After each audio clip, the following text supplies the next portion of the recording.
Hi friends, ఎలా ఉన్నారు? ఇప్పుడు మనం వచ్చేసి సురేంద్రపూర్లో ఉన్నాము. సురేంద్రపూర్లోని ఇది వచ్చేసి చివరి భాగం, 6వ భాగం. ఇంతకుముందు 5 భాగాలు చూశారు కదా, ఇది 6వ భాగం. మీ 5 భాగాలు చూస్తే మీకు ఈ భాగం కూడా అర్థమైద్ది, ఎక్కడి నుంచి మనం వచ్చాము, ఎక్కడ ఎండ్ అయ్యిద్ది అనేది ఒకసారి చూపిస్తాను. ఇది చూసాం కదా, పైనుంచి చూస్తే ఆ విష్ణులోకం ఇవన్నీ చూసాం కదా. ఇక్కడ రాక్షసులు దేవుళ్ళు లాగుతుంది కూడా. సో ఇక్కడ నుంచి ఇంక ఇలా వెళ్దాం ఒకసారి, ఇక మిగతాయి చూసుకుంటూ వెళ్దాం ఒకసారి. మనం చూసారా, ఇక్కడ వచ్చేసి ఇవ్వండి శ్రీకృష్ణుడు పీడనం ఈ యొక్క వచ్చేసి చేస్తున్నాడు.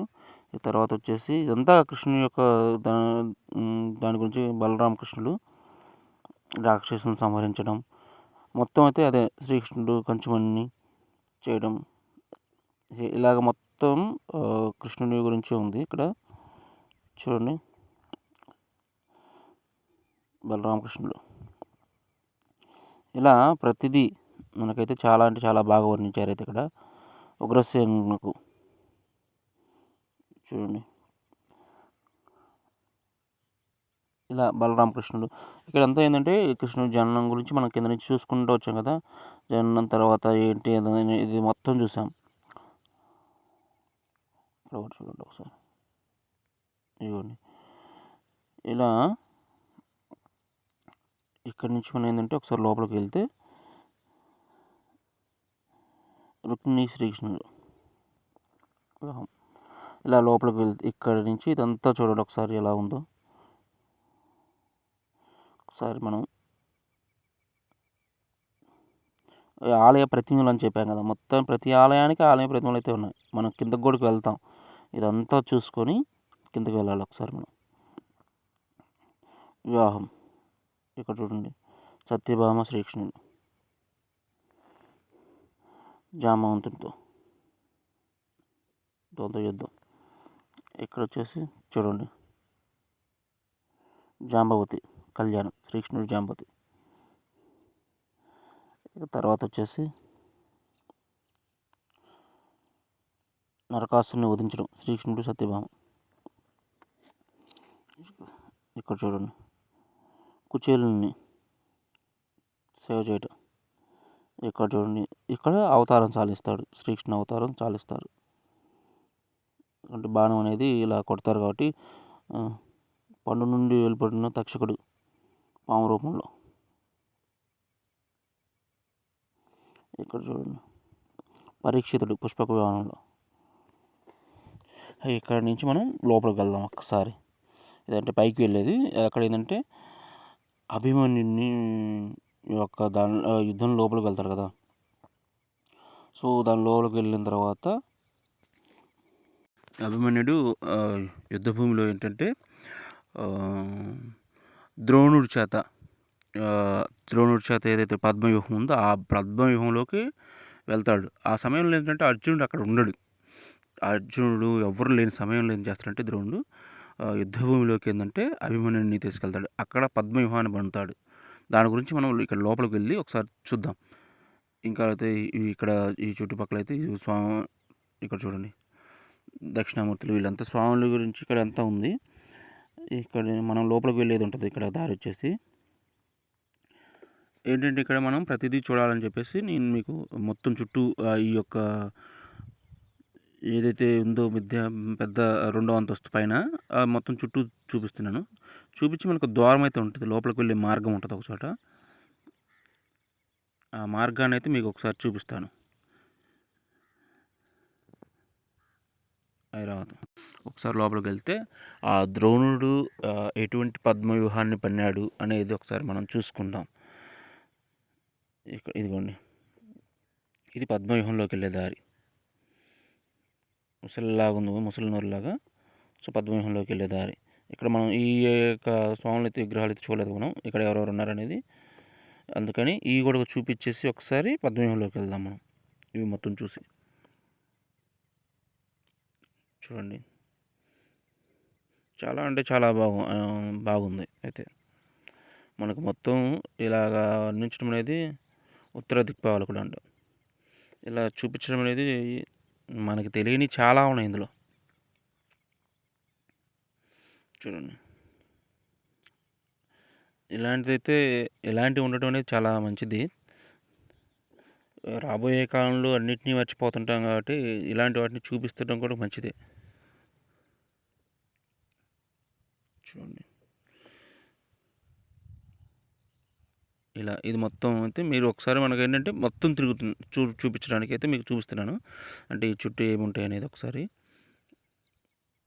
పడమర దిక్పాలకులు, తూర్పు, పడమర, ఉత్తర, దక్షిణ దిక్పాలకులు మొత్తం ఇక్కడ ఉన్నారు. సో అవన్నీ చూసి మనం ఒకసారి ఇంకా ఇక్కడ మనం ఏదైతే చూసాము ఇంతకుముందు వీడియోలో అయితే ఇదిగోండి నైరుతి, ఇలా వీళ్ళంతా ఇక్కడి నుంచి మనం పైకి వచ్చాం కదా. సో ఇక్కడ ఆపేసి ఇది పద్మవ్యూహం దారి. ఇప్పుడు పద్మవ్యూహంలోకి వెళ్ళడం, ఆ ద్రోణుని చెరువు పండిన పన్నాగం ఏంటనేది ఒకసారి మనం అక్కడికి లోపలికి వెళ్ళాక చూద్దాం. సౌండ్స్ అయితే చాలా ఎఫెక్టివ్గా పెట్టారు అంతా. అసలు కిందకు పోతే మాత్రం సౌండ్స్ ఎలా ఉన్నాయి, ఎక్కడ ఏం జరుగుతుందనేది చూద్దాం. చాలా చాలా బాగా కట్టారు అసలు. ఓకే, పద్మవ్యూహం ఇది. సో పద్మవ్యూహంలోకి అభిమన్యుడు ఎలా వెళ్ళాడు అనేది, ఆ వెళ్ళిన తర్వాత లోపల నుంచి ఎలా రావాలో కూడా నాకు అర్థం కాలేదు. అంటే ఆ టైంలో ఏంటంటే అర్జునుడు అనే వాళ్ళ తండ్రి అర్జునుడు కాబట్టి అర్జునుడు అక్కడ లేడు ఆ టైంలో. ఆ లేకపోవడాన్ని చూసి వీళ్ళంతా ఇలాంటి పద్మవ్యూహం పన్నారు. మధ్యలో కనిపిస్తున్నాడు మనకి అభిమన్యుడు. మొత్తం ఒకసారి చుట్టూ తిరుగుతా చూద్దాం. మేము చూస్తే ఏంటంటే మనకు అర్థమైద్ది. ఏముంది ఇక్కడ పాస్ చేసి మళ్ళీ మీకు దగ్గరకు పోయినాక చూపిస్తే ఇదంతా ఎలా ఉందనేది మీరు చూడరు కదా. సో అందుకని చెప్పేసి ఒకసారి మొత్తం చూద్దాం. ఇదిగోండి యుద్ధం ఇక్కడి నుంచి మొదలైంది అనుకుంటా లోపలికి వెళ్ళడం అనేది. మనం ఇది ఫస్ట్ రౌండ్ కదా, ఇలా చూసుకుంటూ వెళ్దాం. ఇలా మొత్తం ఒక వరుసలోనేమో గుర్రం మీద ఉన్నారు, ఒక వరుసలోనేమో ఇవ్వండి ఇక్కడి నుంచి ఇక్కడ కూడా ఇవ్వండి ఇక్కడ నుంచి లోపలికి వెళ్ళాలనుకుంటా. ఇదిగోండి ఇక్కడ మొదలైన లోపలికి వచ్చేసాం. ఇక్కడ నుంచి నిల్చో ఉంటారు. ఒక వరుస అంతా గుర్రాలు, మరొక వరుస అంతా నిల్చున్నారు. ఫస్ట్ వరుస అంతా గుర్రాలతో ఉన్నారు. తర్వాత వరుసలో అభిమన్యుడు ఇక్కడి నుంచి పద్మవ్యూహంలోకి ఎంటర్ అయ్యాడు. ఇది చూస్తుంటే నిజంగా మనకు అర్థం కాదు మనం ఎన్నో దగ్గర ఉన్నాం అనేది కూడా.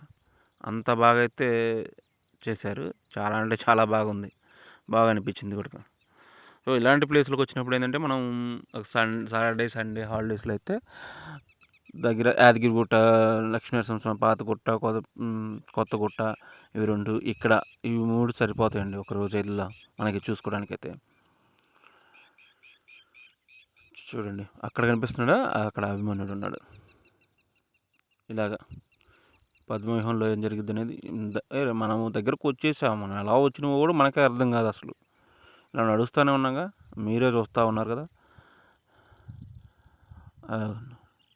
ఇలా నడుస్తూనే ఉన్నాం. ఇక్కడి నుంచి ద్రోణాచార్యుడు పద్మవ్యూహాన్ని పనడం అనేది అటు నుంచి రాసుకుంటూ వచ్చారు. ఏంటంటే ఆపోజిట్లో వెళ్తున్నాం. లోపలికి ప్రవేశించిండు కానీ ఎలా రావాలో అర్థం కాలేదు ఆ యుద్ధంలో నుంచి.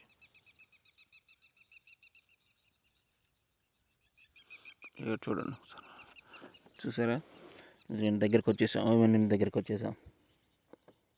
చూడండి ఒక్కడిని చేసేసి ఆ పద్మవ్యూహంలోకి రానిచ్చేసి, అయినా కురుక్షేత్రంలో అయితే గెలుస్తారు అనుకోండి, శ్రీకృష్ణుడు ఉన్నాడు కాబట్టి. కానీ పద్మవ్యూహం అనేది ఇప్పటికీ మనము మర్చిపోలేనిది అది. అంటే అలాంటి పన్నాగాలు ఉన్నాయి. ఈ పద్మవ్యూహం అయిపోయింది ఇక్కడ మనం చూసి. మనం ఒకసారి కిందకి వెళ్దాం. కింద ఏమేమి ఉంటాయి అనేది ఒకసారి చూద్దాం. మనం పద్మవ్యూహం అయిపోయిన తర్వాత ఇక నాకు తెలిసి ఇందాక మనం అట్నుంచి బయటకు వెళ్ళాం. మొత్తం ఏంటంటే మనకు చుట్టూ తిరుగుతూనే ఉంటాం మనం. అదిగోండి ఆ మార్క్ వచ్చేసి అటు నుంచి అటు పైకి వచ్చాము, పైనుంచి ఇప్పుడు కిందకి వెళ్ళిపోతున్నాం. కింద వచ్చేసి ఇక్కడ స్టెప్స్ ఉన్నాయి. సరే ఇలా వెళ్ళిన తర్వాత ఇక్కడ అమ్మవారు ఇందాక చూసాం కదా మనం, ఇక్కడి నుంచి బయటికి దారి. ఇలా బయటకు వచ్చేసి ఇక్కడంతా ఆంజనేయ స్వామి రాక్షసులతో సంహారం యుద్ధానికి సంబంధించినవి ఇవన్నీ ఉంటాయి. ఆంజనేయ స్వామి అదండి, రాక్షసులతో సంహరించడం, ఇలాంటివన్నీ ఇక్కడ చిన్న చిన్న ప్రతిమలు అయితే పెట్టారు. ఇదిగోండి ఆంజనేయ స్వామి తోటలో. అంటే ఇంక ఇక్కడి నుంచి అయిపోయిందని అర్థం. ఇంతటితో పద్మవ్యూహంతో చివరిది మనకు వచ్చేసి. చూడండి ఆంజనేయ స్వామి ఇలాగా అక్కడి నుంచి మనం చూసారు కిందకల్లా పాతాళ లోకంలో నుంచి ఇటు పక్క వచ్చాం. అంతా ఇక్కడిక్కడే ఉంటుంది మొత్తం మనకు చూడటానికైతే. తర్వాత వచ్చేసి చూడండి ఒకసారి ఎక్కడి నుంచి ఇక్కడంతా అమ్మవాళ్ళు. ఇక్కడి నుంచి పైకి వెళ్ళాలనుకుంటా, పైకి అయితే దారి ఉంది. ఒకసారి లేదంటే ప్రతిదీ మనం చదువుకుంటూ వెళ్ళాలండి. నవదుర్గలు అమ్మవార్లు, వీళ్ళందరూ అమ్మవాళ్ళే. చూడండి దుర్గామాత అమ్మవార్లు. ఇక్కడి నుంచి చూసుకుంటూ వెళ్ళాలి. ప్రతిదీ ఏంటంటే మనం చదువుకుంటూ ఉంటుంటే మనకు అర్థమవుతుంటుంది. ఏం తెలియకపోతే మనకు అక్కడ స్కానర్ ఉంటుందండి. ప్రతి చోట, ప్రతి అమ్మవారి విగ్రహాల దగ్గర కానీ, ఏ విగ్రహం దగ్గరైనా కావచ్చు, ఈ పద్మవ్యూహం దగ్గర కావచ్చు, ఎక్కడైనా కావచ్చు, క్యూఆర్ కోడ్ అనేది స్కాన్ చేసామనుకోండి, మనకి ఆ యొక్క ఏదైతే యాప్ ఉందో ఆ యాప్లో మనకేంటంటే అక్కడ టికెట్ తీసుకునే కాడే ఉంటుంది. ఏ యాప్ డౌన్లోడ్ చేసుకోవాలి, మనం అది ఎలా వినాలి అనేది అక్కడ అన్నీ ఉంటాయి కొన్ని. అవన్నీ మనం అక్కడ వాళ్ళని అడిగితే ఆ యాప్ని డౌన్లోడ్ చేసుకుని మనం ప్రతి చోట స్కాన్ తీస్తే ఆ స్కాన్ ద్వారా మనం వినొచ్చు. చూడండి మనం అంతా ఇదంతా తిరిగాం. అక్కడ పైకి నిల్చుంటే అమ్మవారి దగ్గర ఎంత ఇలా కనిపిస్తుంది మనకి వ్యూ అయితే. ఇక్కడి నుంచి మనం కిందకి దిగాలి. దిగేసి వెళ్దాం ఒకసారి. ఇవ్వండి ఇక్కడ చూసారా, బ్రహ్మదేవి, కామాక్షిదేవి, ఇలాగ సప్తమాతృలు, హాయిందేవి, చాముండేశ్వరి ఇలాగా. ఇక్కడ నుంచి ఇలా వెళ్దాం. ఇక్కడ ఏంటంటే శ్రీ వైష్ణవీదేవి. ఇలా లోపలికి కొద్దిగా కిందకి దిగాలనుకుంటా. ఇక్కడ దిగేది ఉంది. ఇక్కడ ఒక్క చాటే ఈ ఐరన్ అయితే ఉపయోగించారు, ఐరన్ స్టెప్స్ అయితే మనకి. ఇక్కడి నుంచి ఇలా వెళ్ళేది ఇది బయటికి. ఎక్కడికి వెళ్తుందో చూద్దాం. ఇవ్వండి అమ్మవారు. ఇక్కడి నుంచి మళ్ళీ పైకి, ఇలా పైకి వెళ్ళిన తర్వాత